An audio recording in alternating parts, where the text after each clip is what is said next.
একটু আসতে পারবে? কি হলো বলো? সকাল সকাল তো গোর মতো চিৎকার করছো কেন?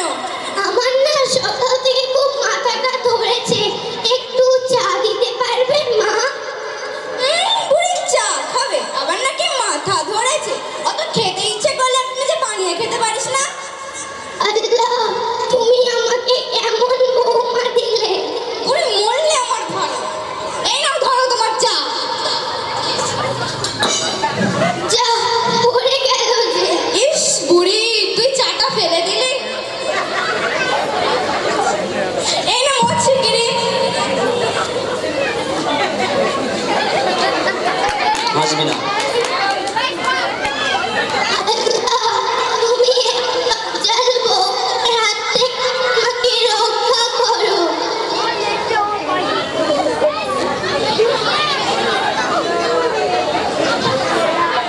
এই নাও মা, হয়ে গেছে। একটা কথা বলবো মা? বলো। ছেলেকে বাজার থেকে আসার সময় একটা ইলিশ মাছের মুড়ো আনতে বলো তো, খুব খেতে ইচ্ছে করছে। বুড়ি মাছের মুড়ো খাবে? আবার নাকি ইলিশ মাছের? ইলিশ মাছের কত দাম জানিস? দাঁড়া বুড়ি, তোকে আমি মাছের মুড়ো খাওয়াচ্ছি। কিছু বললে মা? না না, তোমার ছেলে এখন কাছে ব্যস্ত আছে, বাড়ি আসলে তারপর বলবো। ঠিক আছে। চলো ঘরে চলো। চলো, তোমার মায়ের এখন এই বুড়ি বয়সে কাজের লোক রাখার শখ হয়েছে। কি কাজের লোক? চলো বাইরে চলো। মা বলেছো? হ্যাঁ বলেছে। আমি দিনে কত টাকা ইনকাম করি বলো তো? এই বাড়িতেই যত ঝামেলা, আমি আর এই বাড়িতেই থাকবো না। আল্লাহ, শেষ পর্যন্ত আমার ছেলেটাও আমাকে ভুল বুঝলো। তোমাদের জন্য একটা বাড়ির পাশে একটু শান্তিতে বসবাস করাও যাবে না। তোমাদের এই বউ শাশুড়ির যুদ্ধ দেখতে দেখতে আমাদের আর ভালোই লাগে না। আর যদি তোমরা ওখানে ঝগড়া করো তাহলে তোমাদের গ্রাম ছাড়া করবে, আমি বলে দিলাম। কানে ঢুকলে ভালো, না হয়ে গেল। বুড়ি, তোর জন্য এখন আমাকে পাড়ার লোকের কাছে কথা শুনতে হচ্ছে। মনে হচ্ছে তখন আমি এখন গলা টিপে মেরে ফেলি। আরে না না, তোকে আবার গলা টিপে মেরে ফেলা তো আমার জেলও হতে পারে।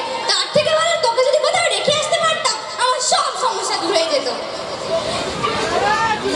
নাউজুবিল্লাহ, নাউজুবিল্লাহ। আপু রাগ করছো কেন? আল্লাহ পাক হাদিসের মধ্যে বলেছেন, ইজিতানিবুল গযাবা, অর্থাৎ রাগ থেকে দূরে থাকো। আরে রাখো তো তোমার হাদিস। আরে আপু, তোমার যদি হাদিস বলতে এতই অসুবিধা হয় তাহলে তুমি আউযুবিল্লাহি মিনাশ শাইতানির রাজিম পড়বে, দেখবে তোমার সব সমস্যা দূর হয়ে যাবে। আরে তোকে এত প্রেমিতে কে বলেছে? হ্যাঁ শুনে তুই চুপ কর। আরে বৌমা, ছোট বৌমা তো ঠিকই বলেছে। আপনি চুপ করুন, আমি আপনার সঙ্গে কথা বলছিলাম। তা আমি কি বলেছি যে আমি আপনার কাছ থেকে হাদিস শুনবো? মা, নুসরাত, শুনতে পাচ্ছিস মা? একটু এদিকে আসতে পারবি? মা, তুমি এসেছো? কেমন আছো মা তুমি? আমি ভালো নেই রে মা। কেন? তোর ভাবি আমাকে বাড়ি থেকে বার করে দিয়েছে। কি? ওই গুণধর্মের এত বড় সাহস আমার মাকে বাড়ি থেকে বার করে দিয়েছে? দাঁড়া, ওই গুণের হচ্ছে।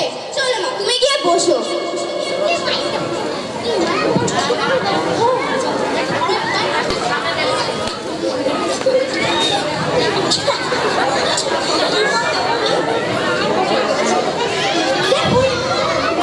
দেখ বুড়ি, চাদর দে। এখনো অত ঠান্ডা পড়েনি। আমার মা কত দূর থেকে এসেছে, আমার মা চাদর পরেছে। এই নাও মা, চাদর পরো। আর শোন বুড়ি, তুই যদি আমার মাকে কিছু করেছিস, আমি তোকে পরে দেখে নেব।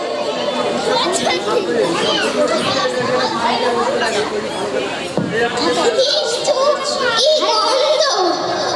ইস, কি গন্ধ! আমার মেয়েদের তো জ্ঞান গম্য নেই। আমাকে দেবে কিনা আলমারি থেকে একটা নতুন চাদর বের করে? তা নয়, আমাকে দিয়েছে এই বুড়ির একটা পুরনো চাদর। বুড়ি যেতে না যেতেই ফোন করা শুরু হয়ে গিয়েছে। বলো। বলো। তুমি আমাদের বাড়ি এসো, আজকে তোমার হচ্ছে। হ্যাঁ যাচ্ছি, কি করবে দেখে নেব। তোমার এত বড় সাহস, তুমি আমার মাকে বাড়ি থেকে বার করে দিয়েছো? বেশ করেছি, বার করেছি, আরো গেলে আরো বার করবো। কেন?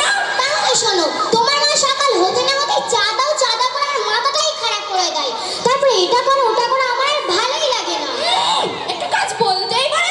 আমার ভাইয়ের টাকায় গিলবি আর আমার মাকে দেখতে পারবি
কেউ হাঁকাহাঁকি করবো না, কেউ হাঁকাহাঁকি না করি। আলহামদুলিল্লাহ এই ছোট্ট ছোট্ট বাচ্চারা কত সুন্দরভাবে তারা নিজের